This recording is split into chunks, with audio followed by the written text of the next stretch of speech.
আমি বাসায় ঝটপট যেভাবে বিরিয়ানিটা রান্না করি তারই একটা সিম্পল রেসিপি আপনাদের সঙ্গে শেয়ার করব। এখানে আমি প্রথমেই পেঁয়াজটাকে ভালো করে ভেজে নিয়েছি, তারপর সেখানে আমি আদা রসুন বাটা অ্যাড করে দিয়েছি। এখন আমি অ্যাড করছি বিরিয়ানির মশলা। আমি কোয়ান্টিটিটা বলছি না, আমি আমার আন্দাজ মতো এখানে অ্যাড করছি। তারপর আমি এখানে অ্যাড করে দিলাম টক দই। তারপর এখানে অ্যাড করব হচ্ছে টমেটো সস। টমেটো সসটা কিন্তু অবশ্যই অ্যাড করবেন, কারণ টমেটো সসটা অ্যাড করলে আপনার বিরিয়ানির টেস্টটা কিন্তু অনেক বেশি ভালো আসে, কালারটাও অনেক সুন্দর আসবে। তো এই তো এখন আমার কষানো মোটামুটি শেষ। এখন আমি এখানে গোটা কয়েকটা কাঁচামরিচ অ্যাড করে দিচ্ছি। এই কষানো মশলার মধ্যেই এখন আমি অ্যাড করে দিচ্ছি কেটে রাখা চিকেনের পিসগুলোকে।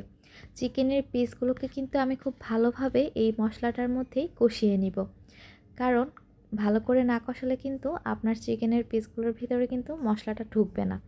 তো এই তো আমি ঢাকনা দিয়ে বেশ কয়েকবার কষিয়ে নিয়েছি। এখন আমি এর ভিতর দিয়ে দিচ্ছি দুধ। আপনারা কিন্তু অবশ্যই দুধটা অ্যাড করবেন। আমি কিন্তু পুরো রান্নাটাই দুধ দিয়েই করেছি, কোনো প্রকারে পানি ইউজ করিনি।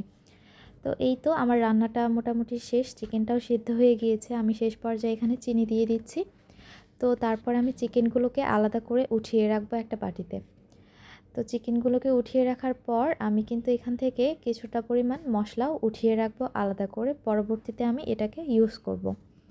তো আমি এই কষানো মশলার ভিতরেই কিন্তু চালটা দিয়ে দিব।